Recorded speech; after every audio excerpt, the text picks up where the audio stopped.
할렐루야, 반갑습니다. 저는 순미니스트리를 섬기고 있는 이대로 목사라고 합니다. 오늘 이 시간 함께 예배드리게 돼서 너무너무 반갑고 또 이 자리에 초청해 주신 우리 이태호 목사님께 감사드립니다. 함께 이 시간 같이 찬양하며 우리 주님께 나아가도록 하겠습니다.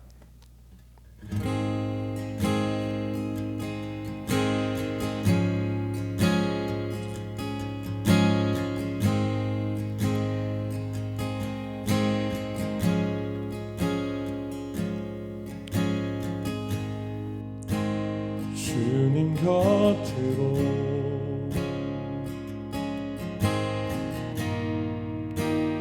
날 이끄소서.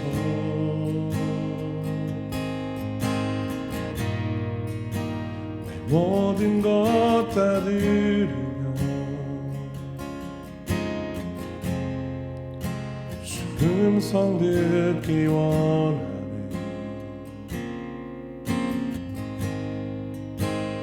나의 참 소망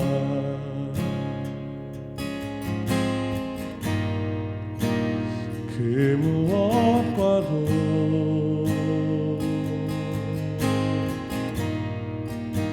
바꿀 수 없는 주 사랑, 그 품 안에 난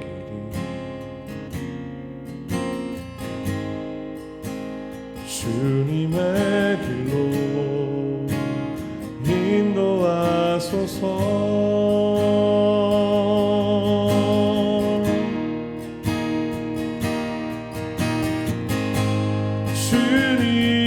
주님만이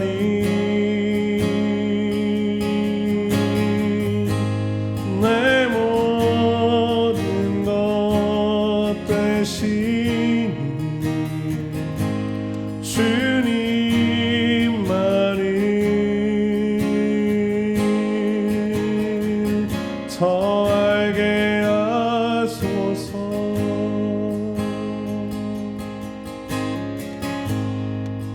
다시 한 번 더 주님 곁으로, 주님 곁으로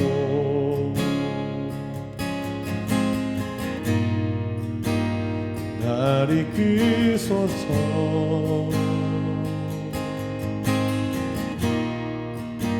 내 모든 것 다 드리며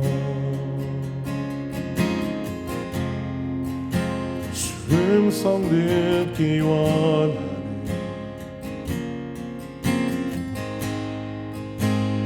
나의 참 소망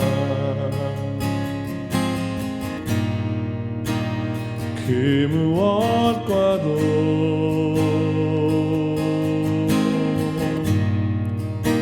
바꿀 수 없는 주 사랑, 그 품 안에 난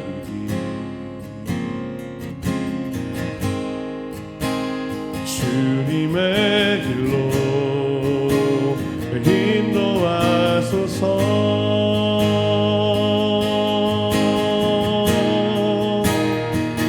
주님만이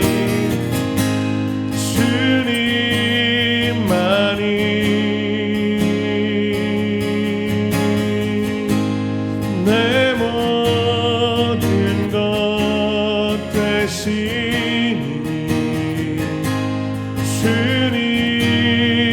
주님만을 더 알게 하소서.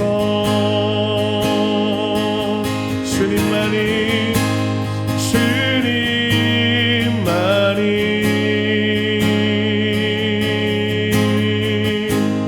내 모든 것 되시니 주님만을 더 알게 하소서. 주님만이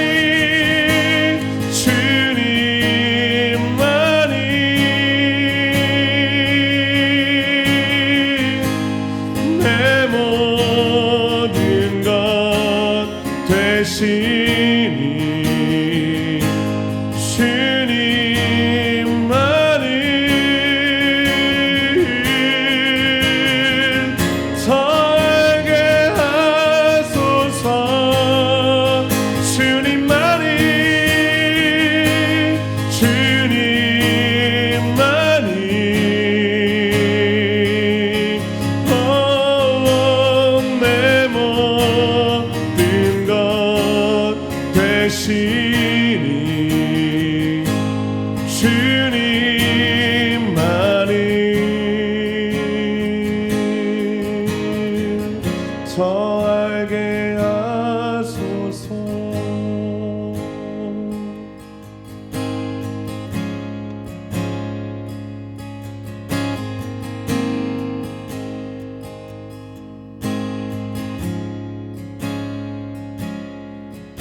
내게 허락하신 시련을 통해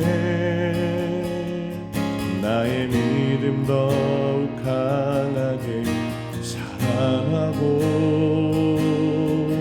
험한 산과 골짜기 지나는 동안 주께 더 가까이 나를 이끄시네.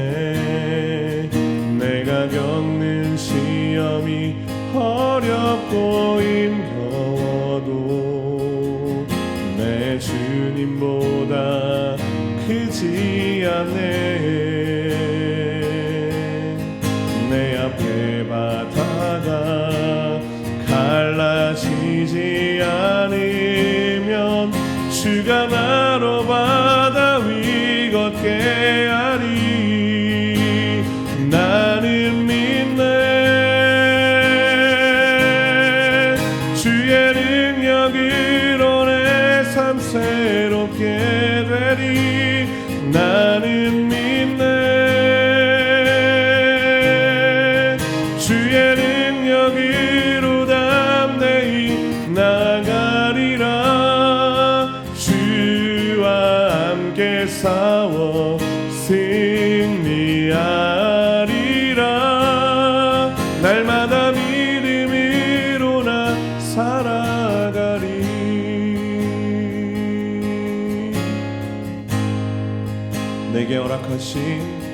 내게 허락하신 시련을 통해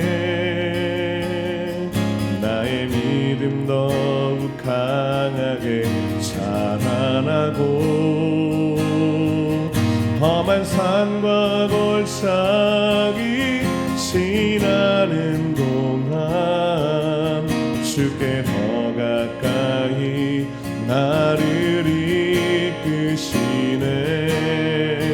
내가 걷는 시험이 어렵고 힘겨워도 내 주님보다 크지 않네.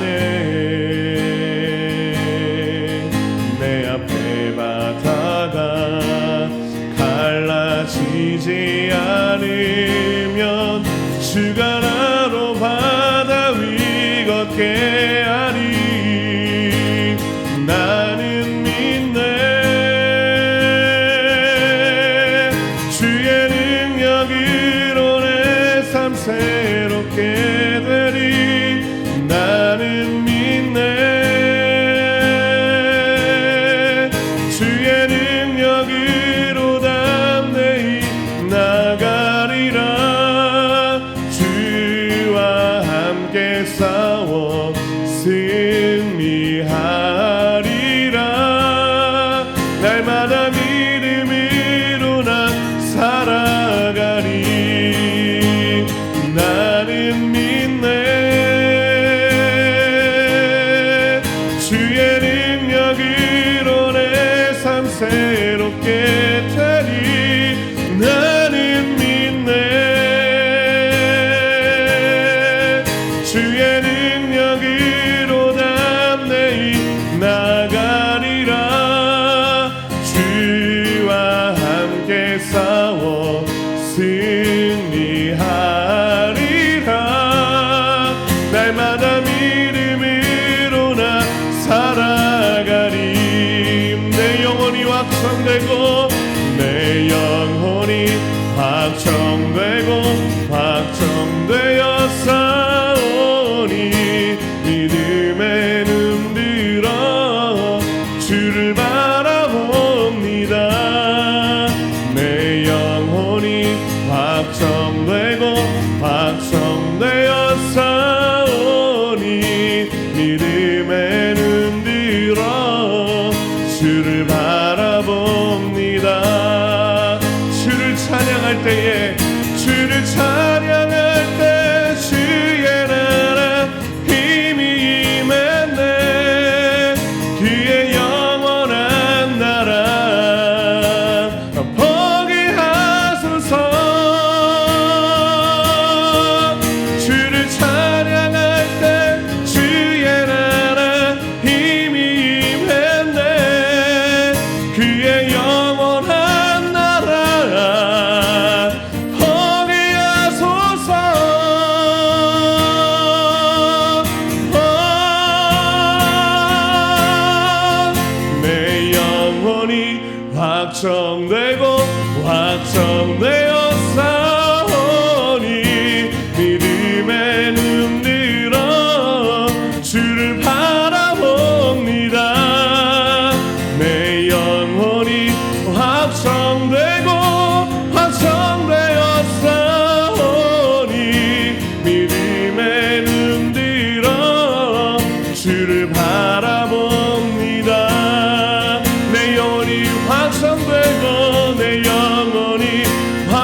확정되었사오니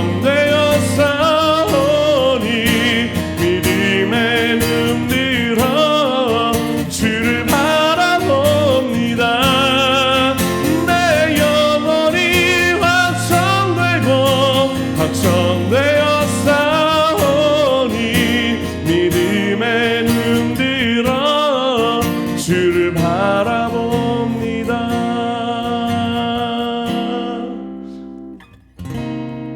주를 바라봅니다.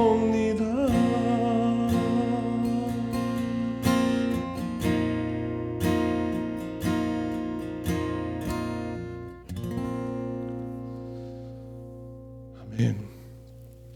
이 시간 함께 잠잠히 우리 주님을 묵상하며 우리 주님께 우리의 마음을 드리며 함께 기도하며 나아가시도록 하겠습니다.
사도신경으로 우리의 신앙을 고백합니다. 전능하사 천지를 만드신 하나님 아버지를 내가 믿사오며 그 외아들 우리 주 예수 그리스도를 믿사오니 이는 성령으로 잉태하사 동정녀 마리아에게 나시고 본디오 빌라도에게 고난을 받으사 십자가에 못 박혀 죽으시고 장사한 지 사흘 만에 죽은 자 가운데서 다시 살아나시며 하늘에 오르사 전능하신 하나님 우편에 앉아 계시다가 저리로서 산자와 죽은 자를 심판하러 오시리라. 성령을 믿사오며 거룩한 공회와 성도가 서로 교통하는 것과 죄를 사하여 주시는 것과 몸이 다시 사는 것과 영원히 사는 것을 믿사옵나이다. 아멘. 다 함께 찬송가 21장, 찬송가 21장 찬양하겠습니다.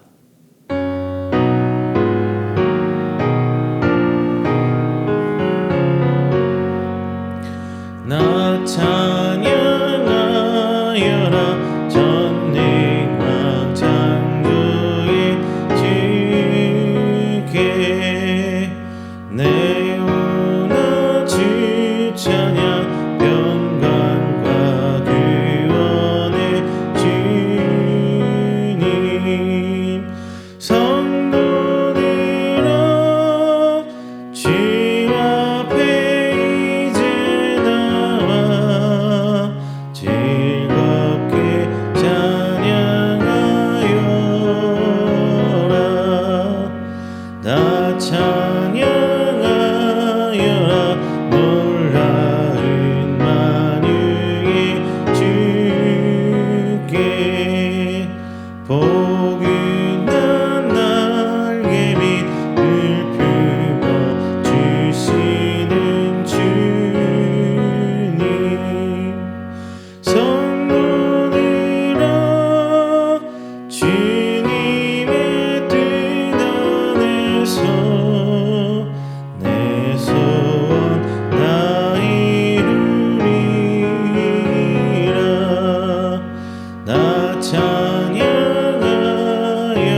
네, 오늘 예배 가운데 역사하실 또 하나님의 은혜를 기대하고 또 사모하는 마음으로 제가 대표해서 잠시 기도하도록 하겠습니다. 거룩하신 아버지 하나님, 은혜와 사랑을 감사드립니다. 오늘 이 시간 저에게 하나님의 마음을 알게 하시고 또 하나님께서 또 이 자리 가운데 함께 예배하며 나아갈 수 있는 귀한 은혜를 주셔서 감사합니다.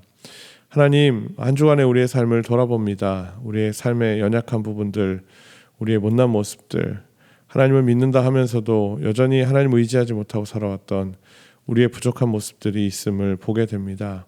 하나님, 그럼에도 불구하고 우리를 주님의 은혜의 자리로 초청하시는 주님의 그 따스함 가운데에 우리가 다시 한번 주님 앞에 우리의 마음을 드리며 우리의 연약함을 십자가 아래 내려놓으며 하나님의 긍휼과 은혜를 구하며 이 시간 나아갑니다. 자비하신 하나님, 주의 그 은혜와 사랑을 우리 가운데 덧입혀 주셔서 우리를 다시 한번 새롭게 하시고 주의 보혈의 공로로 우리를 덮으사 깨끗하게 씻으시며 또 우리를 새롭게 하신 하나님의 놀라우신 은혜가 무엇인지 깊이 알아가는 이 예배의 시간이 되도록 주님 함께하여 주시옵소서. 하나님, 이 검단 지역 가운데에 이음교회를 세우시고 또 지금까지 이끌어오신 하나님의 은혜에 감사드립니다. 하나님, 이 교회가 이곳에 세워짐으로 인하여서 하나님께서 정말로 밝은 빛을 비추는 그러한 하나님의 사명을 감당하는 교회가 되게 하여 주시고 또 이곳을 찾는 이들에게 하나님의 사랑과 하나님의 마음을 온전히 전함으로 말미암아 하나님의 살아계심을 경험하며 나아가는 이 교회가 될 수 있도록 또 특별히 온라인 사역 가운데 하나님께서 함께해 주셔서 이 영상을 보고 함께 나누는 모든 이들이 정말 하나님의 은혜와 사랑을 깊이 경험하며 누리는 그런 회복이 있는 시간이 될 수 있도록 이 교회를 주님 그렇게 사용하여 주시옵소서. 또 세워진 우리 담임 목회자인 우리 이태훈 목사를 주님께서 붙잡아 주시고 또 함께하는 가족들과 모든 성도들 가운데 주님 은혜 위에 은혜를 더하여 주셔서 하나님, 하나님의 마음을 깊이 알고 그 하나님의 뜻을 온전히 순종하며 세상 가운데 빛과 소금의 역할을 온전히 감당하는 하나님의 사람들 될 수 있도록 주께서 함께하여 주시옵소서.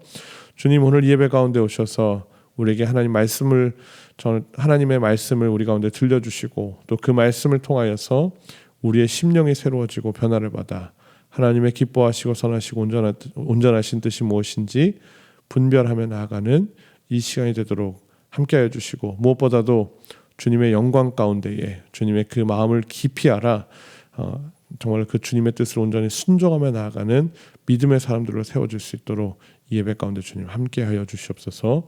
모든 영광이 우리 주님께 있음을 믿음으로 고백하며 감사드리며 예수님의 이름으로 기도드립니다. 아멘. 오늘 함께 은혜 나누실 말씀은 다니엘서 12장 5절부터 13절까지 말씀입니다. 다니엘서 12장 5절부터 13절까지 말씀 함께 봉독하겠습니다. 제가 가진 성경으로 구약 1255페이지입니다. 다 함께 찾으셔서 한 목소리로 봉독합니다. 다니엘서 12장 5절에서 13절까지 말씀입니다. 나 다니엘이 본즉 다른 두 사람이 있어 하나는 강 이쪽 언덕에 섰고 하나는 강 저쪽 언덕에 섰더니 그 중에 하나가 세마포 옷을 입은 자 곧 강물 위쪽에 있는 자에게 이르되 이 놀라운 일의 끝이 어느 때까지냐 하더라. 내가 들은즉 그 세마포 옷을 입고 강물 위쪽에 있는 자가 자기의 좌우 손을 들어 하늘을 향하여 영원히 살아계시는 이를 가리켜 맹세하여 이르되 반드시 한때 두때 반때를 지나서 성도의 권세가 다 깨지기까지이니 그렇게 되면 이 모든 일이 다 끝나리라 하더라. 내가 듣고도 깨닫지 못한지라. 내가 이르되 내 주여 이 모든 일의 결국이 어떠하겠나이까 하니 그가 이르되 다니엘아 갈지어다. 이 말은 마지막 때까지 간수하고 봉함할 것임이니라. 많은 사람이 연단을 받아 스스로 정결하게 하며 회개할 것이나 악한 사람은 악을 행하리니 악한 자는 아무것도 깨닫지 못하되 오직 지혜 있는 자는 깨달으리라. 매일 드리는 제사를 폐하며 멸망하게 할 가증한 것을 세울 때부터 1290일을 지낼 것이요 기다려서 1335일까지 이르는 그 사람은 복이 있으리라. 너는 가서 마지막을 기다리라. 이는 내가 평안히 쉬다가 끝날에는 내 몫을 누릴 것임이라. 아멘. 여러분 반갑습니다. 다시 한번 인사드립니다. 저는 순미니스트리라는 예배사역팀에서 대표를 맡고 있는 이대로 목사입니다. 오늘 이 시간 무엇을 바라보고 사십니까? 라는 말씀의 제목으로 여러분들과 함께 은혜를 나누기를 원합니다. 여러분 다니엘 하면 어떤 것이 먼저 떠오르십니까? 다니엘과 함께 했던 그 세 명의 친구 하나냐, 미사엘, 아사랴. 이 다니엘과 세 친구의 이야기, 왕의 음식으로 자기를 더럽히지 않겠노라 결단했던 사건.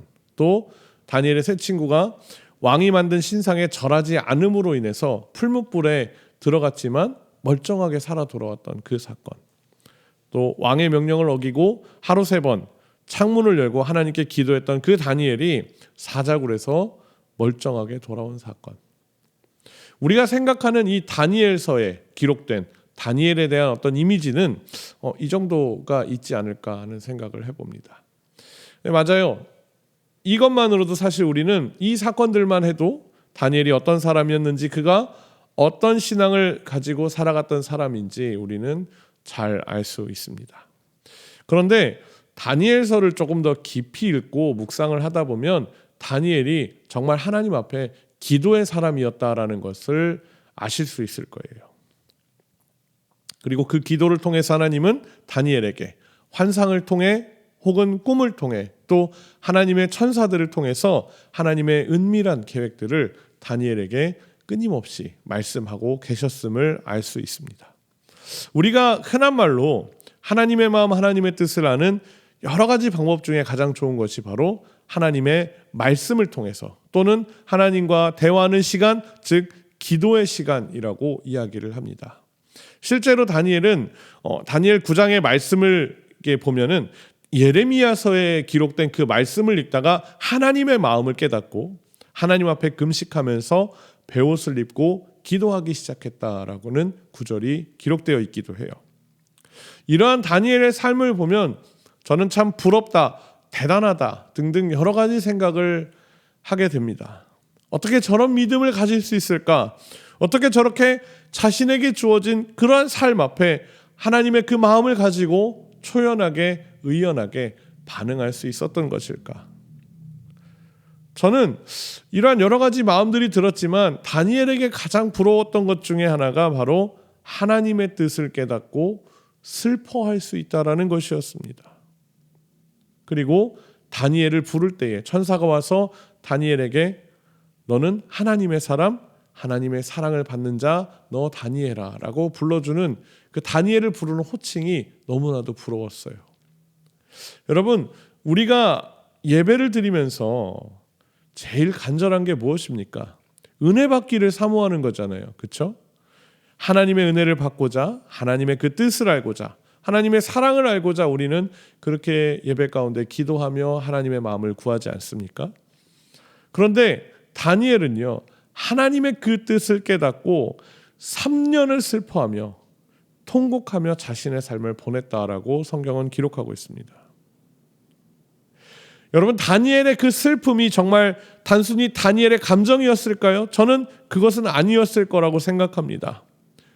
다니엘이 하나님의 그 마음을 깨닫고 슬퍼할 수 있었던 것은, 슬퍼할 수밖에 없었던 것은 하나님께서 이 심판의 때를 지나가게 하실 수밖에 없다라는 그 예정되어 있는 그 하나님의 심판으로 인한 하나님의 마음 속에 심판을 할 수밖에 없었던 그 하나님의 가슴 아픈 마음들, 하나님의 그 애통함을 다니엘이 깨닫고 나서 하나님과 함께 슬퍼하며 하나님의 마음을 품고 기도했기 때문이라고 저는 생각을 합니다. 하나님의 사랑을 입은 자 다니엘, 저는 저와 여러분들이 이러한 하나님의 마음을 아는 것에 조금 더 집중해 보는 게 어떨까 하는 생각을 하게 됩니다. 시간이 지날수록 여러분에게 주어진 삶의 무게가 점점 무거워지고 힘겨워질지라도 저와 여러분 모두가 우리의 삶의 시선을 하나님께 두고 기도와 말씀에 조금 더 집중하며 우리의 삶을 하나님께 드리며 나아가는 것이 어떨까 하는 생각을 해보게 됩니다. 이 다니엘서에 기록되어 있던 다니엘의 상황에 대해서 여러분들과 좀 이야기하고 싶은데, 여러분 다니엘을 생각해 보면 사실 자기의 조국이 멸망하고 전쟁으로 인해서 바벨론에게 멸망을 당하고 포로로 끌려온 포로 중에 한 명입니다. 그리고 자신은 원치 않았지만 왕에게 발탁되어서 왕의 이제 궁정에서 지내면서 왕의 법도와 또 율례를 배우고 그 나라의 문화를 배우고 그 나라의 지식을 배울 수밖에 없었던, 원하지 않았지만 또 원했을 수도 있고 그렇지 않았을 수도 있겠지만 저는 원하지 않았을 거라고 생각해요. 점점 더 높은 자리에 올라가는 겁니다. 어쩌면 하나님께서 그를 그렇게 세워가실 수밖에 없었던 것, 하나님을 향한 그의 신실한 믿음 때문이었겠지만 다니엘 자신에게는 점점 높아지는 그 자리가 어쩌면 부담스럽지는 않았을까.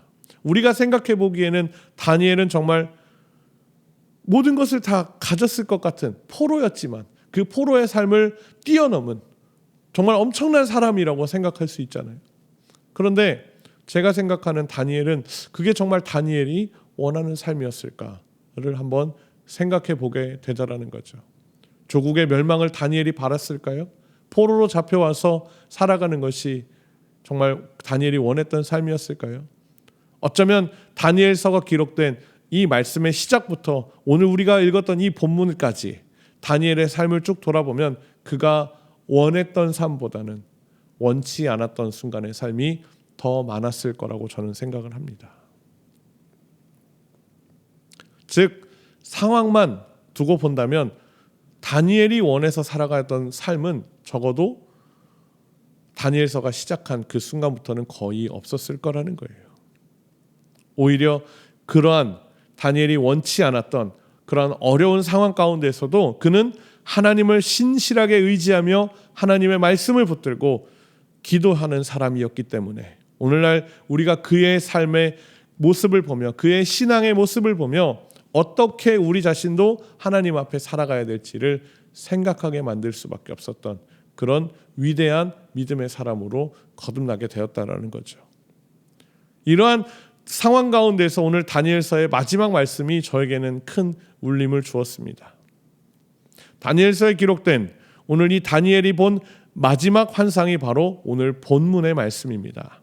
저희가 짧지만 좀 짧은 시간이지만 어쨌든 이 본문에 대해서 한번 간략하게 다시 이야기를 하자면, 다니엘이 이 환상 중에 보니까 강이 하나가 있고요. 그 강의 위쪽과 아래쪽에 한 사람씩 각각 서 있는 겁니다. 그런데 강 아래쪽에 있었던 사람이 위에 있는 사람을 바라보고 이야기를 합니다. 당신이 말한 이 일들이 일어나기를 도대체 우리가 언제까지 기다려야 합니까? 이 일은 언제 일어나는 일들인가요? 그러자 강 위에 있는 사람이 양손을 하늘로 들고 하나님께 맹세하며 이렇게 이야기를 합니다. 한 때와 두 때와 반 때가 지나야 한다. 거룩한 백성이 받는 핍박이 끝날 때에 이 모든 일들이 이루어질 것이다. 어쩌면 우리가 이 말 한 때와 두 때와 또 반 때, 한 때를 1년으로 계산해 본다면 한 2년 반, 3년 반 이렇게 생각할 수도 있겠죠. 그런데 사실 여기서 말하는 한 때, 두 때, 반 때 이런 시기는 아무도 몰라요. 왜냐하면 이 모든 시기에 대해서 권한을 가지고 계신 분은 하나님 한 분이시기 때문입니다.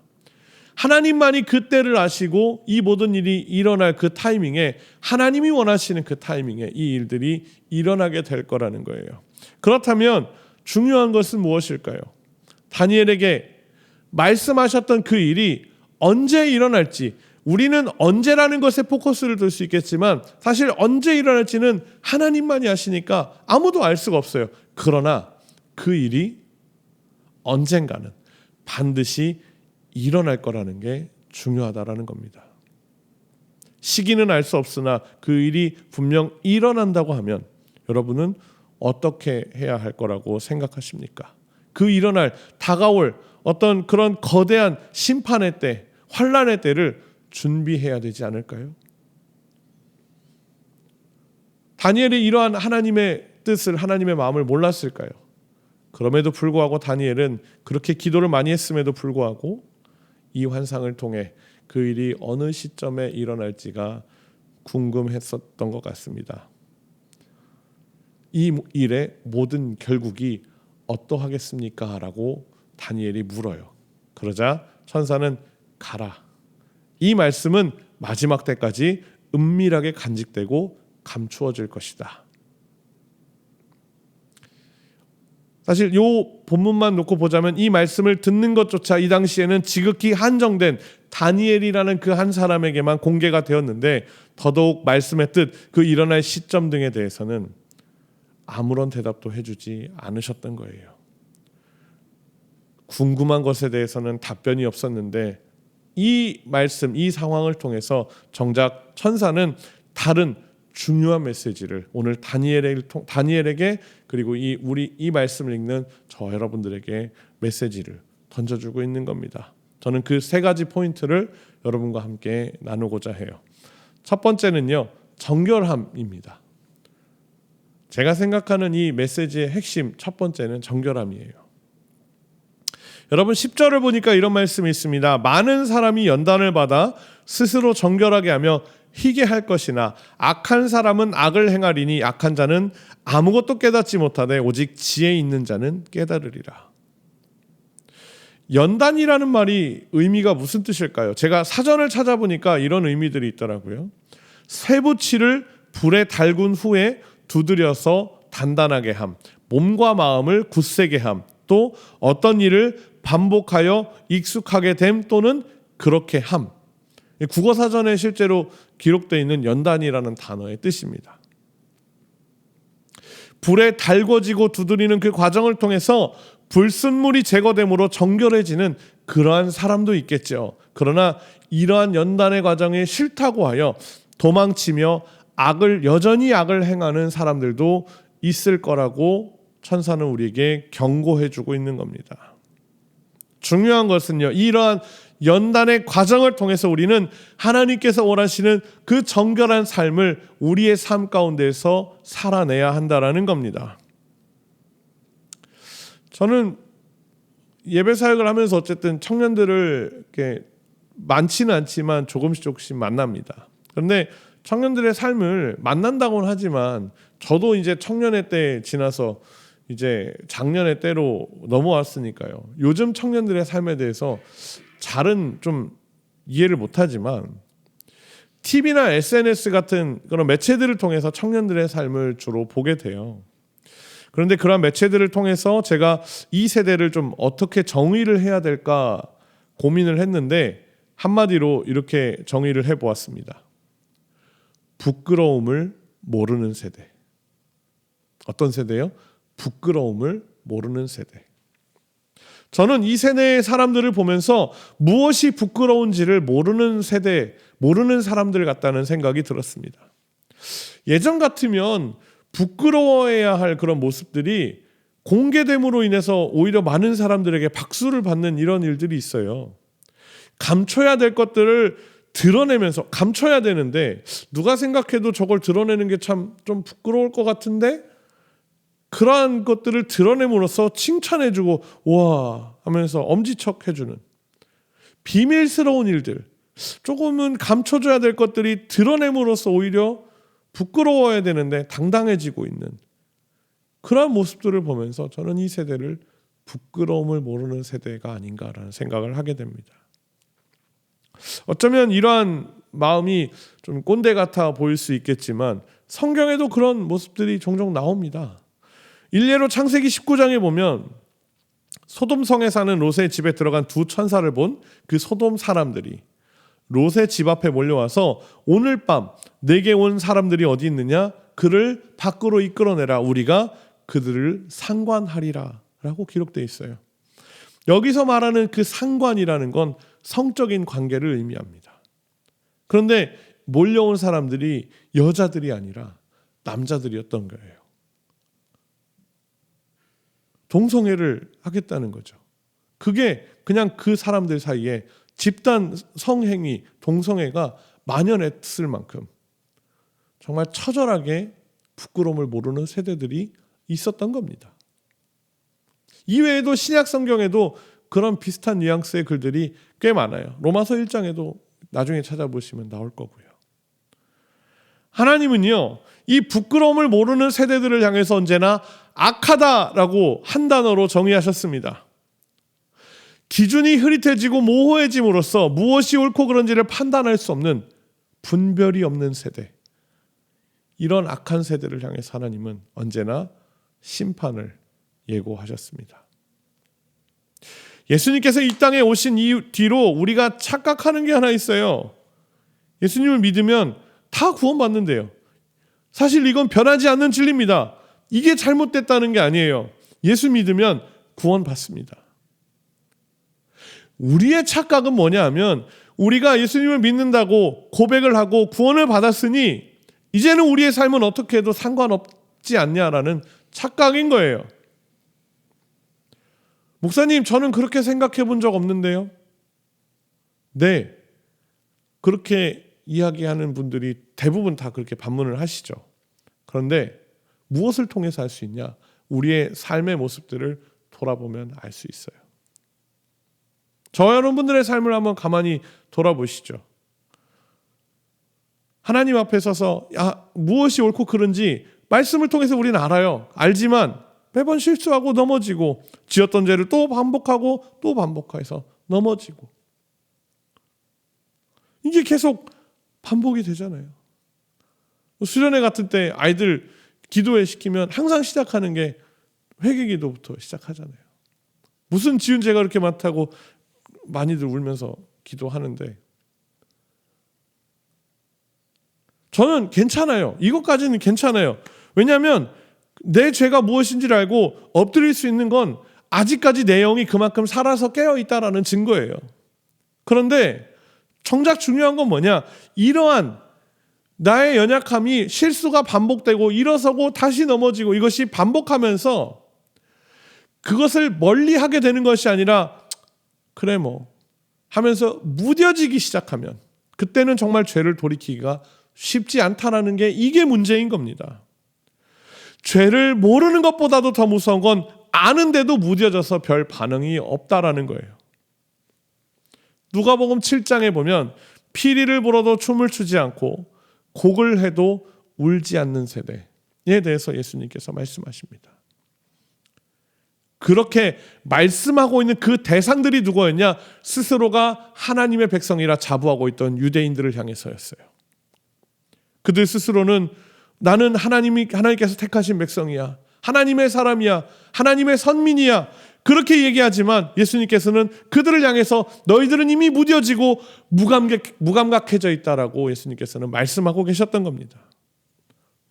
저와 여러분들의 신앙을 한번 이 시간 다시 한번 돌아보자고요. 여러분들의 영적인 감각은 어떻습니까? 무뎌져 있습니까? 아니면 정말 살아서 꿈틀꿈틀거려서 아주 조그만 죄에도 조그만 나의 연약함에도 하나님 앞에 그 즉시 엎드려서 회개하고 하나님의 뜻을 구하고 하나님의 은혜를 구하는 그러한 삶을 살아가고 계십니까? 나의 삶 속에서 하나님은 어느 위치에 계십니까? 하나님은 내 삶 속에서 지금 어떻게 역사하고 계시나요?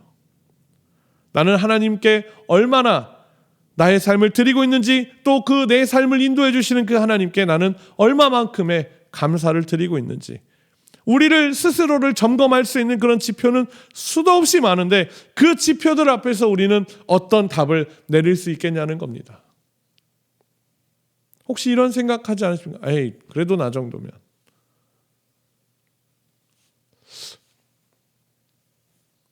저는 그러한 마음도 사실은 조금 위험하다고 생각해요. 인생을 살면서 중요한 것들이 많이 있죠. 뭐 재정도 중요하고 또 사람도 중요하고요.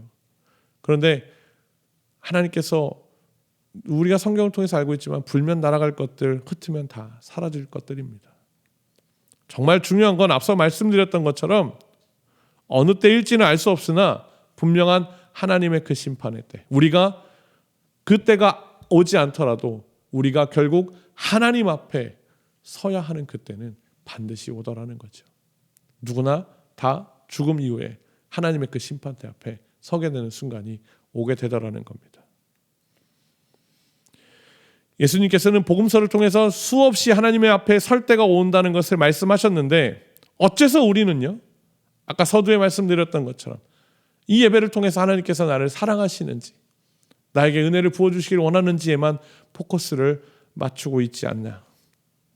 왜 그렇게만 포커스를 맞추고 있냐. 저는 반문하고 싶은 겁니다.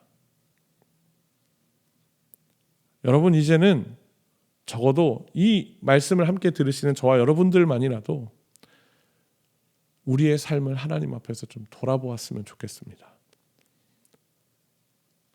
우리의 삶을 하나님 앞에서 돌이켜보고 정결하지 못한 부분은 하나님께 회개하면서 과감하게 그것을 쳐내겠다라는 믿음의 결단을 하나님 앞에 드릴 수 있어야 돼요. 정결함이라는 키워드는 거기서부터 저는 시작한다고 생각합니다.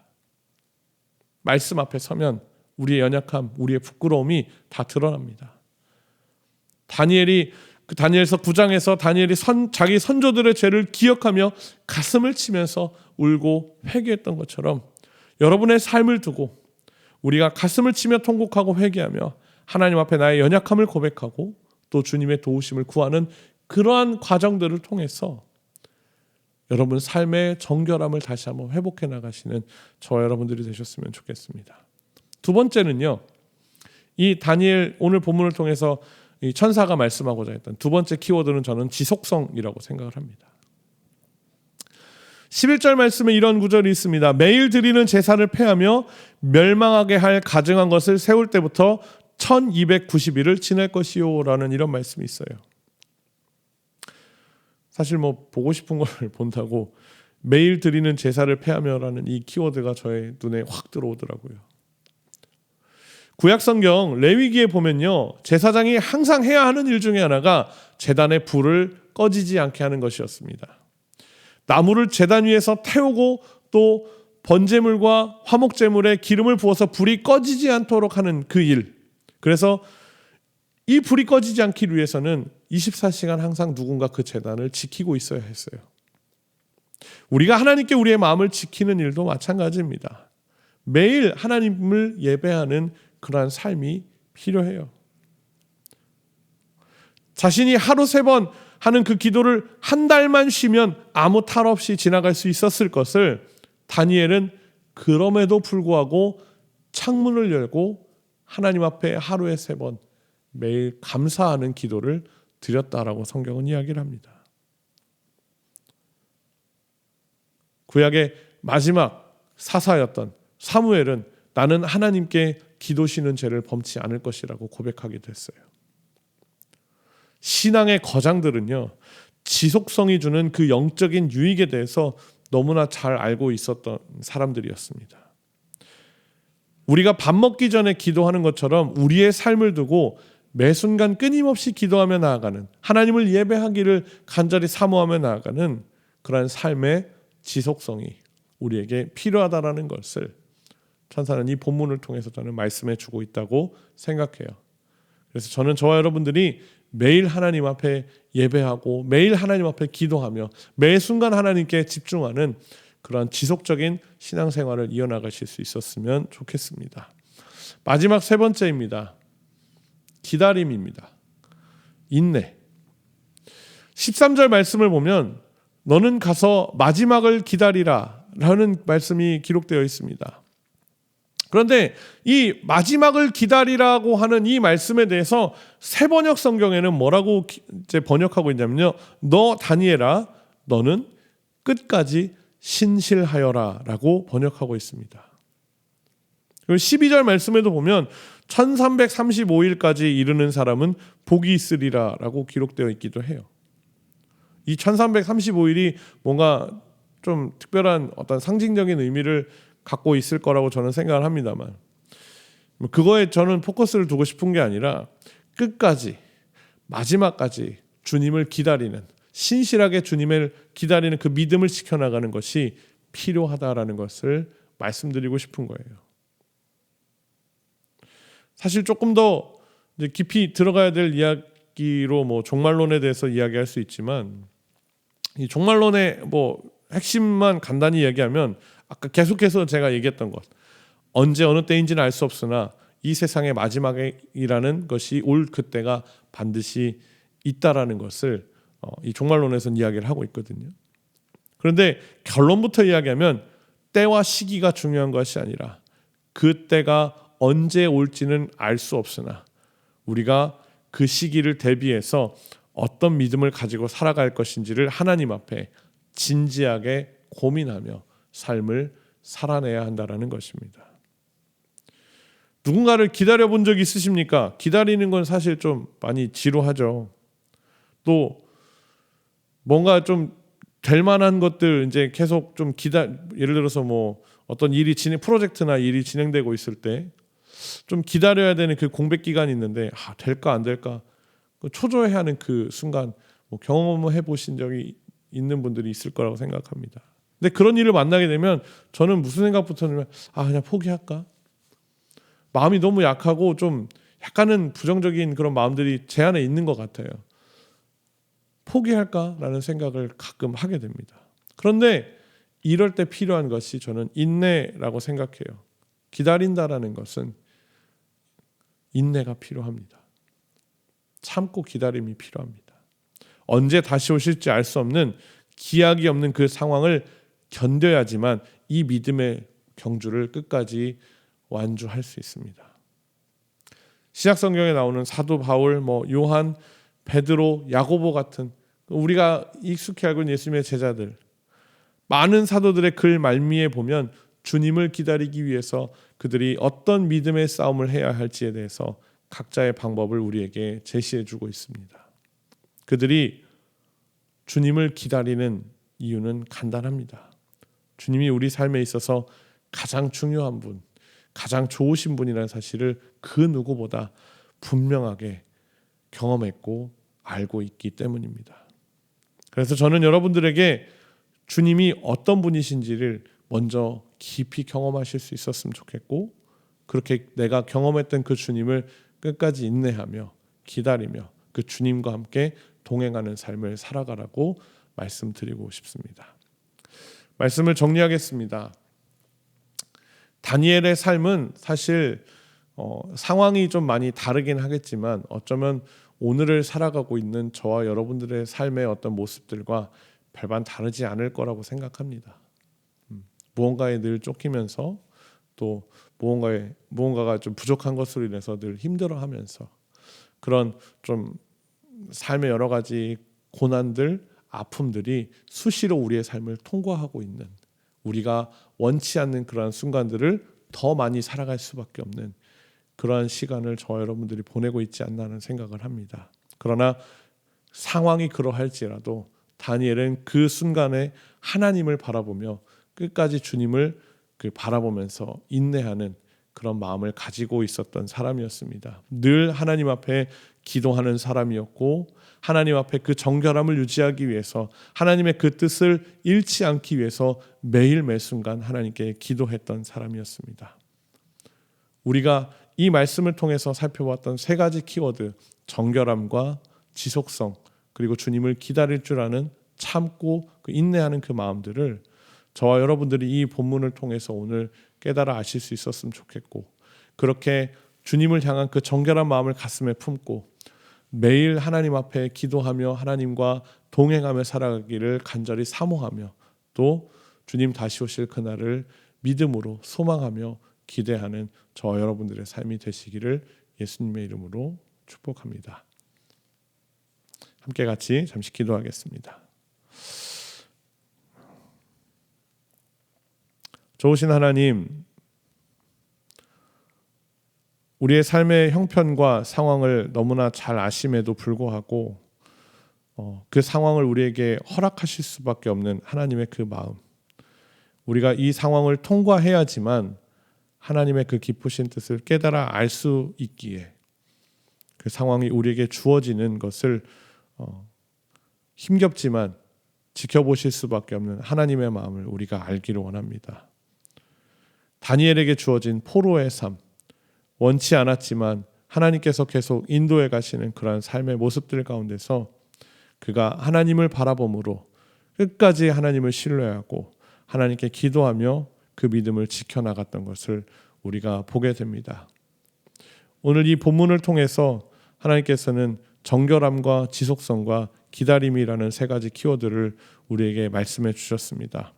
하나님, 우리가 하나님 앞에서 우리의 마음을 늘 정결하게 세워나가기를 원합니다. 우리의 영적인 감각이 무뎌지지 않기를 소망합니다. 오히려 더 날카롭게 정말 잘 다듬어진 칼처럼 세워져서 하나님의 마음을 깨달아 알고 정말 그 뜻을 온전히 우리의 삶을 기꺼이 드리며 하나님의 그 뜻에 순종하며 살아가는 저와 함께하는 우리 모든 성도님들의 삶이 되도록 주님 인도하여 주시옵소서. 주님, 그 삶을 하루 이틀 한 달, 두 달 살아내는 것이 아니라 주님 다시 오시는 그날까지 그 삶을 끝까지 지속하며 인내하며 그것을 견뎌내며 살아갈 수 있는 믿음을 우리 가운데 부어주십시오.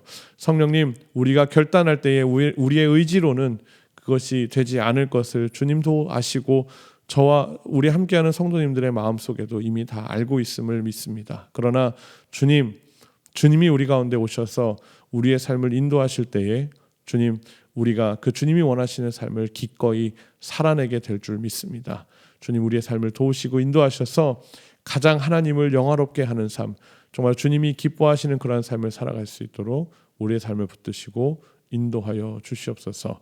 그렇게 살아가기로 결단하는 성도들의 삶 가운데 주님 늘 함께 동행하여 주시옵소서. 감사드리며 예수님의 이름으로 기도드립니다. 아멘.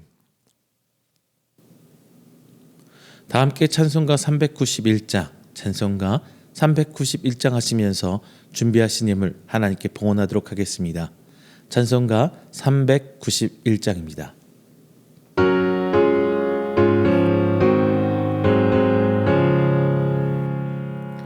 오 놀라운 그 새 주 예수 내 주 참 능력의 주시로다. 큰 마음이 단전한 그곳으로 내 영혼을 숨기시네. 메마른 땅을 종일 걸어가도 나 피곤치 아니하며 저 위험한 곳 내가 이를 때면 큰 바위에 숨기시고 주 손으로 덮으시네. 오 놀라운 그 새 주 예수 내 주 내 모든 짐 벗기시네. 죄악에서 날 끌어 올리시며 또 나에게 힘 주시네. 메마른 땅을 종일 걸어가도 나 피곤치 아니하며 저 위험한 곳 내가 이를 때면 큰 바위에 숨기시고 주 손으로 덮으시네. 증량 못할 은혜로 채우시며 늘 성령에 감아주사 큰 기쁨 중 주님을 찬양토록 내 믿음을 도우시네. 메마른 땅을 종일 걸어가도 나 피곤치 아니하며 저 위험한 곳 내가 이를 때면 큰 바위에 숨기시고 주 손으로 덮으시네.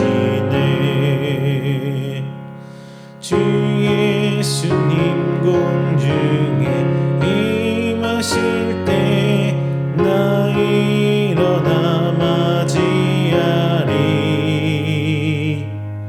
그 구원의 은총을 노래하리. 저 천군과 천사 함께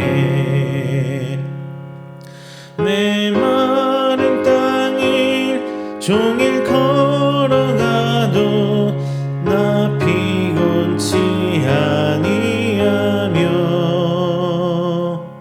저 위험한 곳 내가 이를 때면 큰 바위에 숨기시고 주 손으로 덮으시네.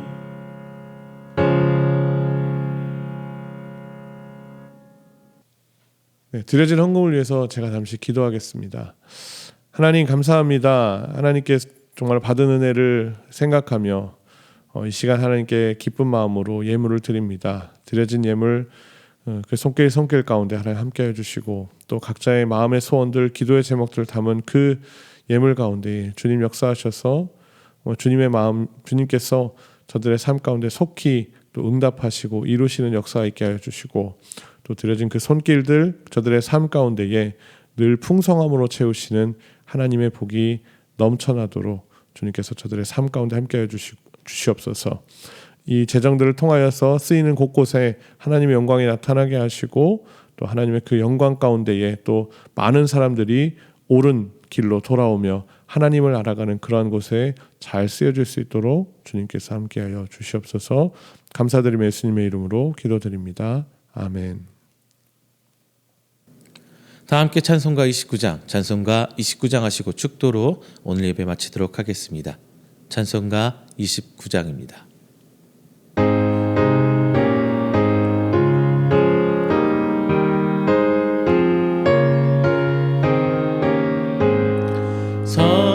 성도여 다 함께 할렐루야 아멘. 주 찬양하여라 할렐루야 아멘. 주 무저 앞에서 택하신 은혜를 나 찬송하여라 할렐루야 아멘. 마음을 열어라 할렐루야 아멘.